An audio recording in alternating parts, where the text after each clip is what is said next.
신앙 고백하심으로 7월 23일 금요일 새벽 예배를 하나님께 드리도록 하겠습니다.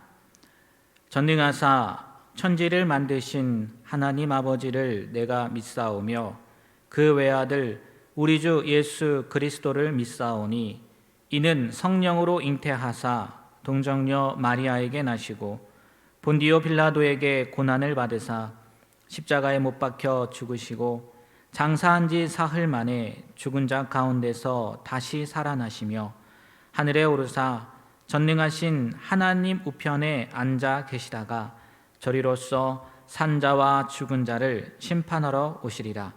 성령을 믿사오며 거룩한 공회와 성도가 서로 교통하는 것과 죄를 사하여 주시는 것과 몸이 다시 사는 것과 영원히 사는 것을 믿사옵나이다. 아멘. 545장 찬양하도록 하겠습니다.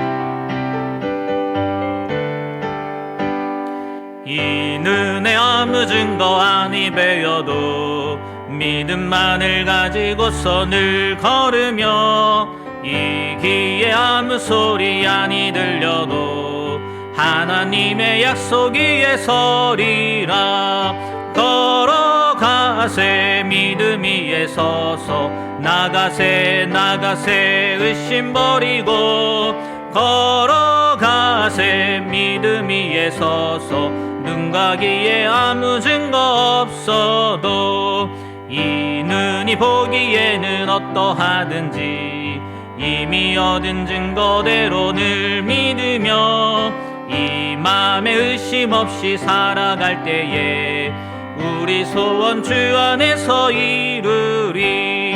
걸어가세 믿음 위에 서서 나가세 의심 버리고 걸어가세 믿음 위에 서서 눈 가기에 아무 증거 없어도 주님의 거룩함을 두고 맹세한 주 하나님 아버지는 참 이쁘다.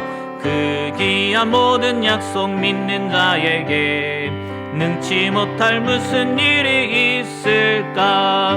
걸어가세 믿음 위에 서서 나가세 의심 버리고 걸어가세 믿음 위에 서서 눈 가기에 아무 증거 없어도.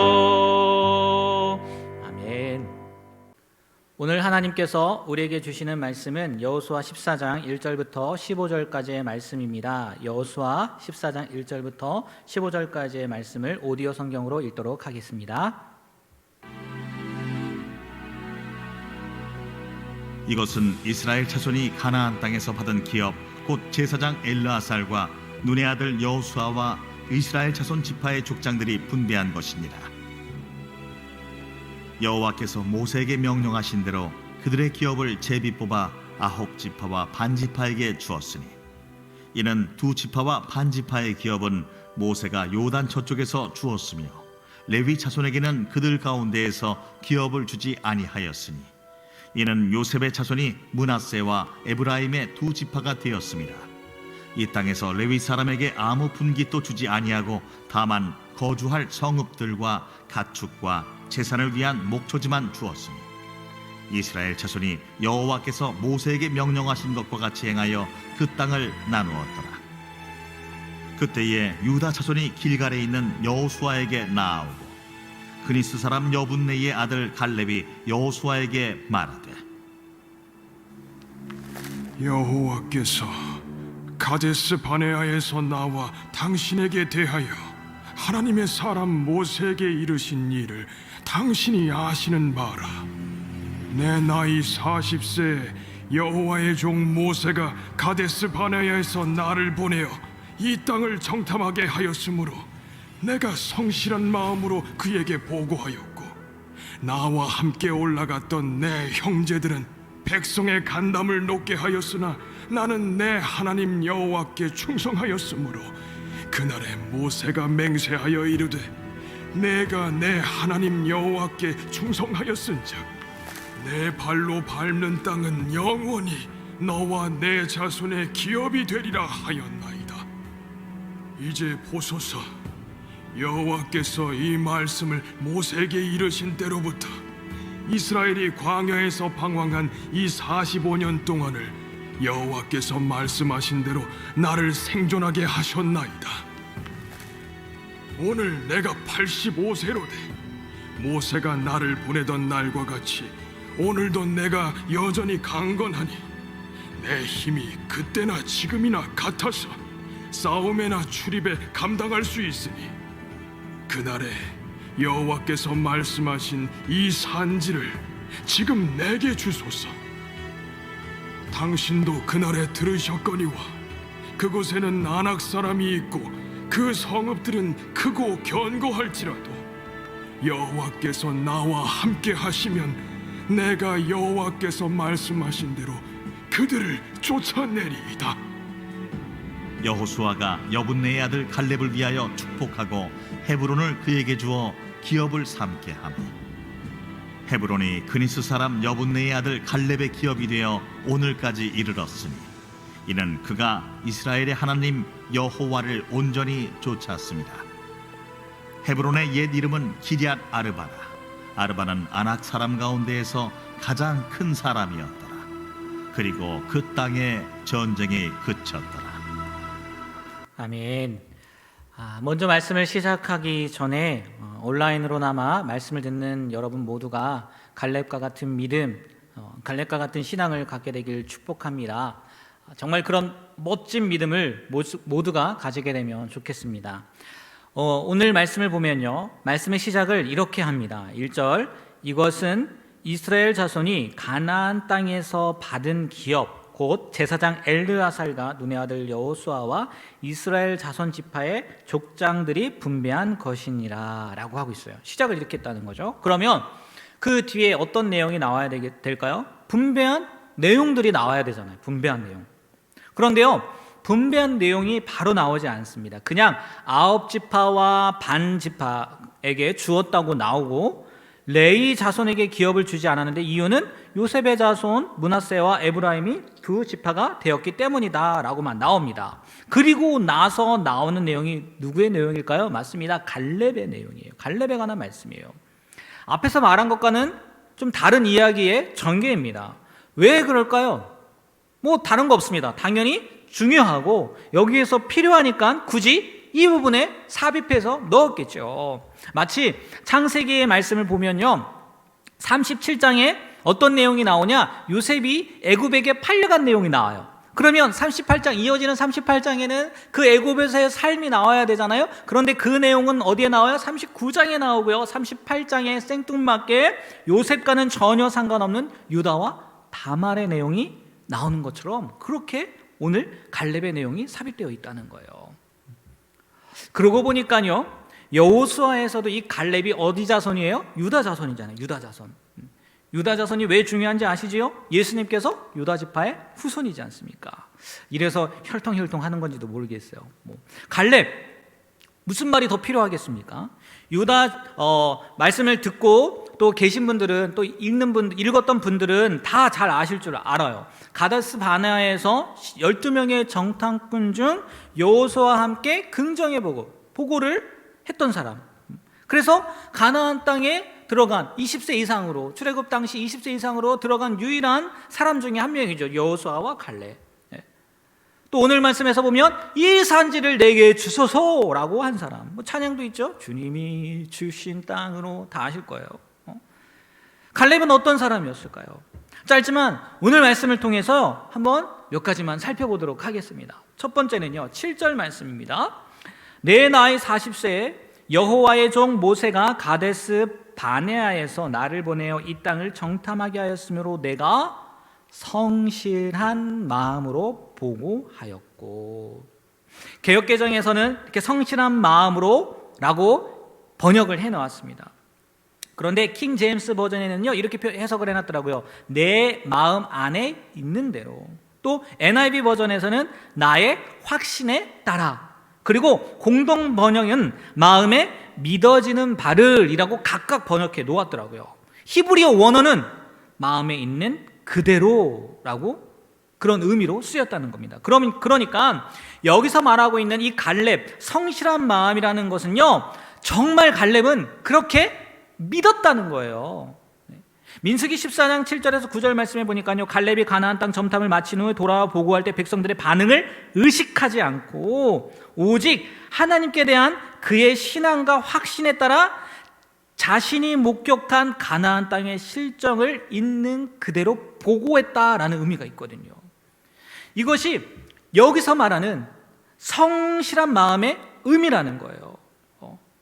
하나님께서 쓰시고 인정하시는 사람의 전제 조건, 아니 갈렙의 그 모습은 무엇인가 봤더니요, 하나님을 하나님으로 믿었다는 거예요.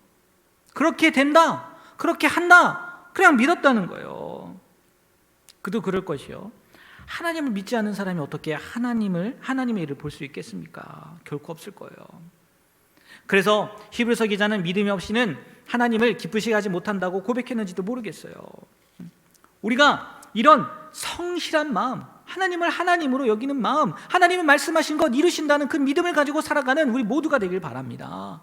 그리고요, 또 하나는 바로 뒤에 나와요. 8절 말씀인데요, 읽어보면 이렇습니다. 나와 함께 올라갔던 내 형제들은 백성의 간담을 높게 하였으나 나는 내 하나님 여호와께 뭐 했다고요? 충성했다는 거예요. 우리 개역개정에는 충성이라고 표현했는데 예전에는 온전히 쫓았다고 나와요. 온전히.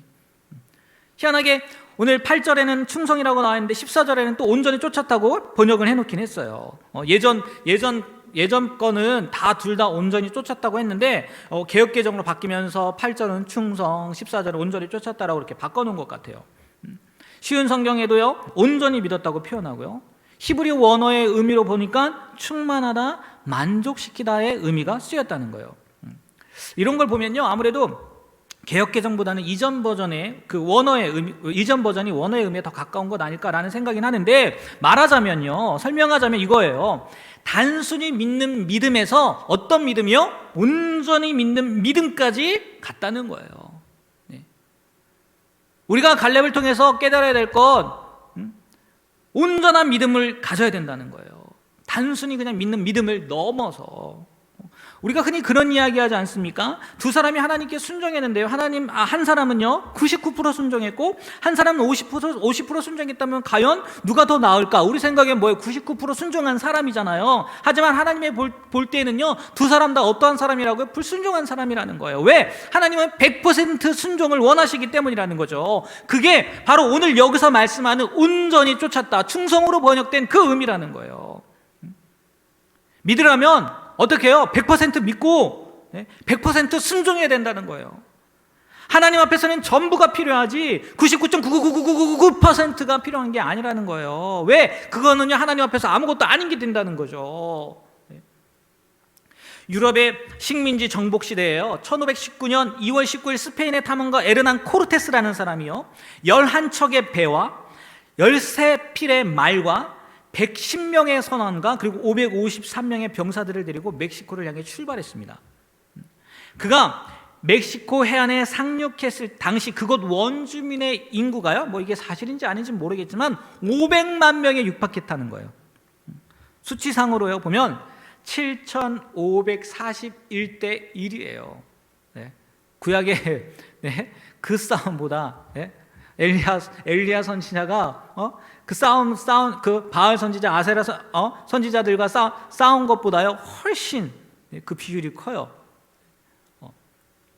앞에 파견되었던 두 차례 원정대에는요, 그 신세계의 정착지를 수립하는 임무조차 실패했다는 거예요. 그런데 이 에르난 코르테스는요 성공했다는 거예요. 그리고 성공한 것뿐만이 아니라 남아메리카 대륙 상당 부분을 정복했다는 거예요. 완전 영화 같은 이야기 아닙니까? 성경보다 더한 얘기죠. 그러면 도대체 무슨 차이가 있었냐는 거예요, 그 앞서간 사람들과. 에르난 코르테스가요 그 섬에 도착하자 한 가지를 명령했대요. 그거는요, 그의 임무를 전부냐 아무것도 아니냐의 문제로 바꿔놓은 명령이었는데 뭘까요? 네, 아시는 분들은 아실 거예요. 뭐라고 했다고요? 배를 태우라고 했다는 거예요. 어떻게 보면요, 갈렙은 배를 태우지는 않았지만 그런 사람이었다는 거예요. 그의 나이도 상관이 없고요. 어떤 상황이나 환경도요, 그를 막을 수 없었다는 거예요. 왜? 하나님을 믿었고 하나님을 온전히 100% 신뢰했기 때문이라는 거죠. 우리에게도요, 이런 믿음이 있어야 된다는 거예요.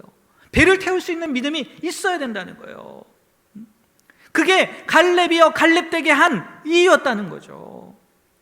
그리고 또 하나, 마지막으로 뭐냐면 하나님의 약속에 의지한 믿음, 내 힘을 의지한, 내 생각을 의지한 믿음이 아니라 하나님의 약속에 의지한 믿음이 그 바탕이 되어야 된다는 거예요. 12절 말씀해 보면 이렇게 시작합니다. 그날에 여호와께서 말씀하신 이 산지를 내게 주소서. 누가 말씀했다고요? 주님께서 말씀하셨다는 거예요. 그리고요, 민수기 14장 24절 말씀해 보니까 이렇게 기록되어 있어요. 그러나 내전 갈렙은 그 마음이 그들과 달라서 나를 온전히 따랐은즉, 충성의 의미 또 나오죠. 그가 갔던 땅으로 내가 그를 인도하여 드리리니 그의 자손이 그 땅을 차지하리라. 물론 10절 11절을 보면 85세지만 아직도 강건합니다. 아직도 힘이 있어요. 아직도 건강해요. 싸울 수 있다고 말하지만 그 근거가 자신의 힘이 아닌 것은요, 바로 다음 절, 그걸 통해 알 수 있어요. 뭐라고 했다고요? 그날에 이미 약속하셨고 무엇보다 하나님께서 함께 하시면 하나님께서 말씀하신 대로 쫓아낼 수 있다는 그 믿음을 가졌다는 거예요. 조금 전에 읽었던 그 12절 말씀, 여호와께서 말씀하신 이 산지를 내게 주소서. 바로 이것이 우리에게 필요한 믿음이라는 거예요. 내 힘을 의지하는 게 아니에요. 내 생각을 의지하는 게 아니에요. 무엇을 의지하는 거라고요? 하나님의 약속을 의지해야 된다는 거예요. 하나님께서 말씀하셨기 때문에 간다는 거예요. 제가 예전에도 이런 말씀을, 이런 간증을, 제 얘기는 아니지만 어떤 목사님의 간증을 이야기를 드린 적이 있어요. 목회를 정말 온 힘을 다해서 최선을 다해서 목숨 바쳐 한 목사님이에요. 그래서 우리가 흔히 말하는 대형 교회를 이루었단 말이에요. 하루는 새벽 예배를 인도하고 기도하는 중에요, 하나님께 이렇게 물었다는 거예요. 하나님, 이 정도면 저 괜찮은 목사죠. 저 칭찬받을 만한 목사죠. 하나님께 인정받을 만한 목사죠. 라고 물었대요. 그럼 하나님이 그래, 너 수고했어, 잘했어 라고 칭찬해 주실 줄 알았대요. 그런데요, 마음 가운데 이런 감동이 오더래요. 무슨 감동이요? 야, 네가 좋아서 있지 내가 좋아서 있냐? 내가 원해서 했냐? 이렇게 했다는 거예요. 그 음성이 들리는 순간 망치로 머리를 맞는 것과 같았다는 거예요. 자신은 하나님의 말씀대로, 하나님의 뜻대로 여기까지 이렇게 왔다고 생각했는데 하나님의 음성은 네가 좋아서 했지 내가 좋아서 한 거야. 그 음성을 듣고 정말 곰곰이 생각해 봤다는 거예요. 그랬더니 하나님의 뜻을 묻는다고는 했지만, 하나님이 말씀하신 다음 움직이기보다는 자신의 계획과 생각 그리고 인간적인 방법들을 통해서 여기까지 왔다는 것, 그걸 깨닫게 되었다는 거예요. 그래서요, 그 시간 정말 서럽게 울면서 회개했다고 이야기를 하더라고요. 그래서 다음부터는요, 결코 하나님의 음성, 하나님의 응답, 하나님의 학답을 받기 전에는요, 움직이지 않았다는 거예요. 맞습니다, 여러분. 비단 갈렙의 문제뿐이겠습니까? 그 목사님만의 문제이겠습니까? 우리 모두의 문제 아니겠어요? 우리는요, 하나님의 말씀을 듣고 움직여야 되는 거예요. 그리고요, 하나님의 말씀이 들렸다면, 조금 전에 이해한 것처럼 그 약속의 말씀이 있다면 그 말씀을 믿고 온전히 나아가야 된다는 거죠. 내 능력, 내 지혜, 혹은 다른 뛰어난 사람의 조언, 물론 그런 것들이 필요할 때가 있지요. 하나님도 그 사람들을 통해서 역사하실 때가 있으니까요. 그러나 그것보다 중요한 것이 뭐라고요? 하나님의 약속의 말씀에 의지한 믿음 생활이 우리 그리스도인들에게 꼭 필요한 게 아니겠냐는 거예요. 그것이 갈렙처럼 칭찬받는 믿음의 길이고, 그 당시 어렵고 힘들게만 느껴졌던 헤브론 땅을 정복하는 길이었다는 거죠. 바라기는 우리 모두가 이 갈렙과 같은 그러한 삶, 그러한 믿음, 하나님께 인정받고 칭찬받고 자랑할 만한 삶을 살아가게 되는 우리 모두가 되길 주님의 이름으로 부탁드립니다. 기도하겠습니다. 하나님, 오늘 말씀을 통해서, 특별히 갈렙의 그 삶을 통해서, 갈렙의 고백을 통해서 우리도 그러한 삶을 살아가게 되길 소망합니다. 성실하고 온전한 믿음, 또 하나님의 약속을 약속으로 믿는 믿음을 가지고 살아감으로 말미암아 우리가 흔들리는 것이 아니라, 넘어지는 것이 아니라 이 땅 가운데에서 든든히 서 나가며 한 걸음 한 걸음 앞으로 나아갈 수 있는, 그리하여 주님께서 말씀하신 그 땅을 정복할 수 있는 우리의 삶이 될 수 있도록 붙잡아 주시옵소서. 예수님의 이름으로 기도합니다. 아멘. 하늘에 계신 우리 아버지여, 이름이 거룩히 여김을 받으시오며 나라의 임하옵시며 뜻이 하늘에서 이룬 것 같이 땅에서도 이루어지이다. 오늘날 우리에게 일용할 양식을 주옵시고 우리가 우리에게 죄 지은 자를 사하여 준 것 같이 우리 죄를 사하여 주옵시고 우리를 시험에 들게 하지 마옵시고 다만 악에서 구하옵소서. 대개 나라와 권세와 영광이 아버지께 영원히 있사옵나이다. 아멘.